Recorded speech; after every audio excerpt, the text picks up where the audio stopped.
గురుకుల పోస్టింగ్లో నీకు అన్యాయం జరిగింది, నువ్వు కోర్టులో కూడా కేసు వేసి ఫైట్ చేస్తున్నావు, ఎంతవరకు వచ్చింది? అది మండే రోజు జడ్జిమెంట్ ఉంది, ఈ మండే చూద్దాం ఏం జరుగుతుందో. ఎందుకంటే 46 వాళ్ళకి అన్యాయం చేసిర్రు, 29 వాళ్ళకి అన్యాయం చేసిర్రు, ఇక నాకు మాత్రం న్యాయం చేస్తారన్న నమ్మకం అయితే నాకు లేదు. వీళ్ళు అంటే గవర్నమెంట్ తరఫున ఉంది ఇది వాదన కాబట్టి, గవర్నమెంట్ చేతుల్లో ఉన్న పని కాబట్టి కోర్టు మీద న్యాయం మాకు నమ్మకం ఉంది, కానీ ప్రభుత్వం పైన నమ్మకం లేదు.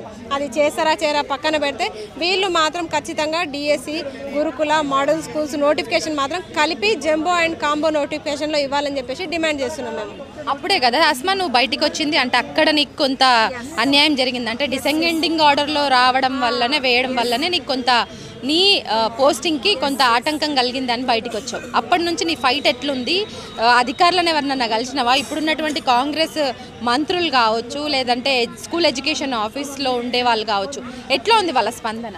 అసలు మేము కలవని అధికారి ఎవరని అడగాలి. ప్రతి ఒక్కరిని కలిసినాం, గత ప్రభుత్వంలో అయినా ఈ ప్రభుత్వంలో ప్రతి అధికారిని కలిసినాం, ప్రతి ఎమ్మెల్యే ఎంపీ అందరినీ కూడా కలిసినాం. చేస్తాం అనుడే తప్ప 2 సంవత్సరాలు గడిచిపోయింది. ఆ పాత నోటిఫికేషన్లు అట్లే పడిపోయినాయి. ఇప్పుడున్న వేకెన్సీస్ కూడా తెలియని పరిస్థితుల్లో ఇప్పుడున్నాం. ఇప్పటికీ మా ఫైట్ కొనసాగుతూనే ఉంది. అప్పుడు పీజీటీ వాళ్ళకి ఇచ్చి ఎల్బీ స్టేడియం నింపి 3000 మంది కడుపు కోత, 3000 మంది కన్నీటికి కారణమైన ప్రభుత్వం ఇది. రాగానే ఫస్ట్ నోటిఫికేషన్లు ఏమో వర్టికల్లో ఇచ్చి, తర్వాత నోటిఫికేషన్లు మార్చి హారిజంటల్ ఇచ్చి హారిజంటల్లో ఫిలప్ చేశారు. అది కూడా ఒకటి జరిగింది. చాలా జరిగినాయి. రాగానే ఈ ప్రభుత్వం వచ్చినప్పటి నుంచి నిరుద్యోగులకు అన్యాయమే చేస్తుంది. అదే నిరుద్యోగులను అడ్డం పెట్టుకొని అధికారంలోకి వచ్చినటువంటి కాంగ్రెస్ పార్టీ ఇప్పుడు ఎందుకు, అంటే సమన్వయ లోపమా రీజన్? వీళ్ళకి ఏమి అంటే గ్రౌండ్ లెవెల్లో ఉన్నటువంటి ఖాళీలు తెలుసుకోలేకపోవడమా? తెలుసుకున్నా ఎందుకులే ఇప్పుడు వేయడం, ఇప్పుడేమి ఎలక్షన్స్ లేవు కదా, మళ్ళీ ఎలక్షన్స్ ముందేమన్నా నోటిఫికేషన్స్ రిలీజ్ చేస్తే మళ్ళీ నిరుద్యోగులను అందరినీ డైవర్ట్ చేసుకోవచ్చు అనుకుంటారా? అప్పుడే మీకు చెప్పినటువంటి హామీలు భరోసాలు మళ్ళీ రిపీట్ చేయాలనుకుంటారా ఏంటి నెక్స్ట్ ఎలక్షన్? అంతే కదా అక్క, మరి వీళ్ళకి ఒక స్ట్రాటజీ ఉంది. మనము ఎలక్షన్స్కి పోయే ముందే నోటిఫికేషన్స్ వేయాలి. ఇంకా గత ప్రభుత్వం అదే వేసింది, ఈ ప్రభుత్వం కూడా అదే వేస్తుంది. ఇంకా 2 సంవత్సరాలు గడిచిపోయినాయి. ఒక్క నోటిఫికేషన్ వస్తే అది ఫిలప్ అయ్యే ఆర్డర్ కాపీస్ ఇచ్చేసే వరకు 2 సంవత్సరాల కాలం ఎట్లయినా పడుతుంది. ఇప్పటికీ నోటిఫికేషన్స్ ఇవ్వలేదు వీళ్ళు, ఇంకెప్పుడు ఇస్తారు? ఏడాదిలోపే 2 లక్షల ఉద్యోగాలు అన్నారు. 2 లక్షల ఉద్యోగాలు తప్పిస్తే 2000 ఉద్యోగాలే సరిగ్గా లేవు. 5000 ఉద్యోగాలు ఇచ్చి ఒక 20,000 ఉద్యోగాలు భర్తీ చేసిరా మీరు? కనీసం 20,000 ఉద్యోగాలన్నా ఆర్టీసీ భర్తీ చేసినాము, అంగన్వాడీ భర్తీ చేసినాము, ఇలాంటివి చెప్పకండి. నిరుద్యోగులకి నిజమైన నోటిఫికేషన్లు ఇచ్చి ఎగ్జామ్ పెట్టి అపాయింట్మెంట్స్ ఇచ్చిరా మీరు?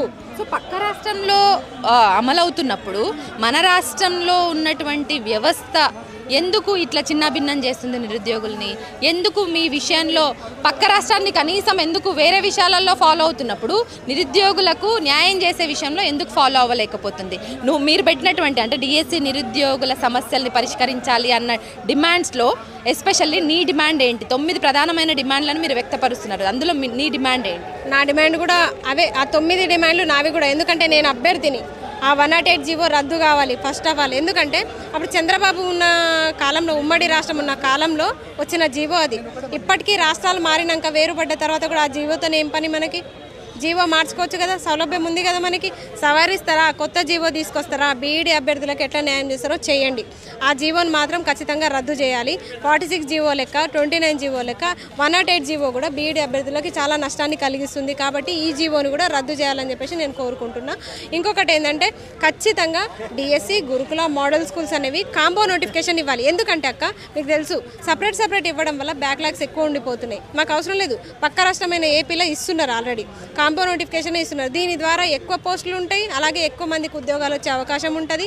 చాలా బ్యాక్లాగ్స్ కూడా ఉండకుండా అందరికీ ఉద్యోగాలు వచ్చే అవకాశం ఉంటుంది చదువుకున్న మెరిట్ అభ్యర్థులకు. కాబట్టి కాంబో నోటిఫికేషన్ అడుగుతున్నాము. ఆ జీవోను కూడా మేము చూపిస్తాము.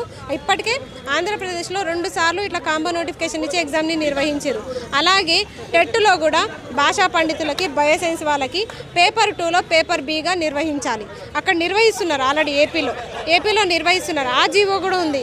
కాబట్టి ఆ జీవోలన్నీ చూసి ఇక్కడ కూడా మార్పులు చేర్పులు చేసి మేము చదువుకున్న సబ్జెక్ట్లోనే మాకు ఎగ్జామ్స్ ఉండేటట్టు పెడితే బాగుంటుందని చెప్పేసి మా డిమాండు.